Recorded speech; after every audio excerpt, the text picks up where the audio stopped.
બનાસકાંઠાના સાંસદ જ્ઞાનીબેન ઠાકોરે ઢોંગી ભુવાઓને ફરીથી ઘેરી લીધા। ઠાકોર સમાજના સંમેલનમાં સંબોધન કરતા જ્ઞાનીબેને સમાજમાંથી અંધશ્રદ્ધા દૂર કરવા આહવાન કર્યું। નામ લીધા વિના જ જ્ઞાનીબેને અરવિંદ ભુવાજીને પણ આંટીમાં લીધા। અરવિંદ ભુવાજીએ જ્ઞાનીબેનના અગાઉના નિવેદનને લઈને ખુલ્લી ચીમકી આપી હતી। જો કે જ્ઞાનીબેન ફરી એક વખત અંધશ્રદ્ધા મુદ્દે પોતાના વલણ પર અડગ જોવા મળ્યા અને સમાજને મહેનત કરવાની સલાહ આપી।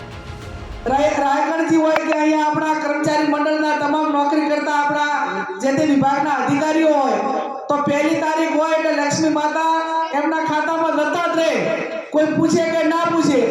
અને સરસ્વતી હતા એટલે લક્ષ્મી માતા આવ્યા। એમણે નોકરી મેળવવા માટે કેટલી મહેનત કરી છે, કેટલી મજૂરી કરી છે। જો ક્યાંય માનતા અને રમેલ કરીને માનતા રાખી પડી હોત કે ભાઈ હું આ રમેલ એક કરીશ મને નોકરી મળી જાય તો એક નોકરી મળી હોત। એટલે શક્ય એટલા અંધશ્રદ્ધા તમારી 100% હોઈ શકે, પણ અંધશ્રદ્ધામાંથી સમાજને બહાર કાઢવા માટેની ખૂબ જરૂર છે।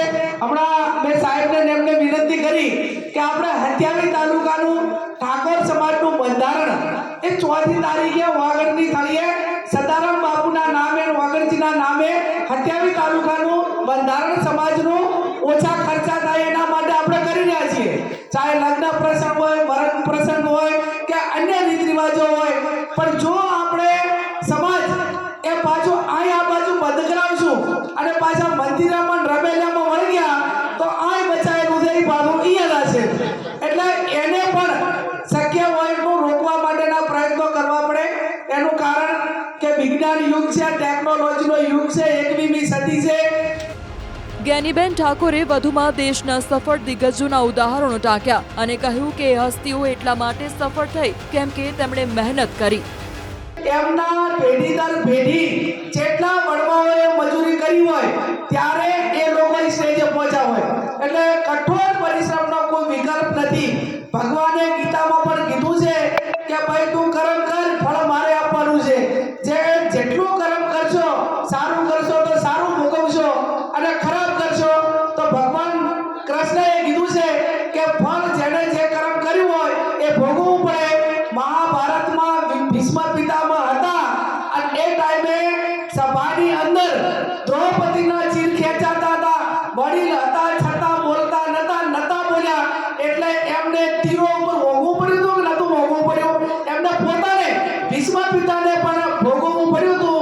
એ આપણને મહાભારતનો દાખલો આપણને ઇતિહાસમાં અને અત્યારે આપણા ધર્મશાસ્ત્રોમાં અને પુરાણોમાં આપણે સૌ અનેક વખત આપીએ છીએ। એટલે જ્યારે કોઈ નાના મોટી પારિવારિક હોય, કોઈ હેરાનગતિ હોય, કોઈ આર્થિક હોય, કોઈ ધંધા હોય, ગમે એ હોય તો જેમાં જે છે એનું સોલ્યુશન જે એનો નિષ્ણાત હોય એના આગળ કરાવવું પડે। ડોક્ટર દવાખાનાની તકલીફ હોય તો ડોક્ટર કરાવવું પડે, ધંધા રોજગારની તકલીફ હોય આર્થિક રીતે તો શેર સંબંધી કે ભાઈઓને કેને કહેવું પડે અથવા તો કે નાના મોટી લોનની વ્યવસ્થા કરવી પડે। બાકી બીજું કાંઈ આડાઅવળું કાંઈ એકાબીજાના ઓલા કરવાથી કોઈ દાડો રાયગઢજી મેળ આવે નહીં। હું તો હમણાં તો અમે રાયગઢજી એ બાબતમાં ખૂબ આગળ વધ્યા છીએ અને અભિનંદન આપું છું રાયગઢજીને અને એની ટીમને, સમગ્ર ઠાકોર સમાજના તમામ યુવાનોને કે અંધશ્રદ્ધા માટે મેં સમાજ માટેની ચિંતા કરી અને સમાજ માટેની ચિંતા કરી ત્યારે ક્યાંક ને ક્યાંક જેની દુકાનો બંધ થવાની હોય એને ભયસ્થાન હોય કે આવડો મોટો સમાજ છે અને તો અંધશ્રદ્ધામાંથી બહાર નીકળી જશે તો સૌથી મોટી આવકવાળો સમાજ તો આ છે। અને છતાં પણ સમાજે આખા ગુજરાતના ઠાકોર સમાજે યુવાનોએ મીડિયામાં એમ કીધું કે ભાઈ જ્ઞાનીબેને તો અમારા સમાજ માટે કીધું છે એટલે બીજાએ કોઈ આને બંધબેથી પાઘડી પહેરવી નહીં અને અમારા સમાજ માટે કીધું છે એટલે જ્ઞાનીબેન અમારા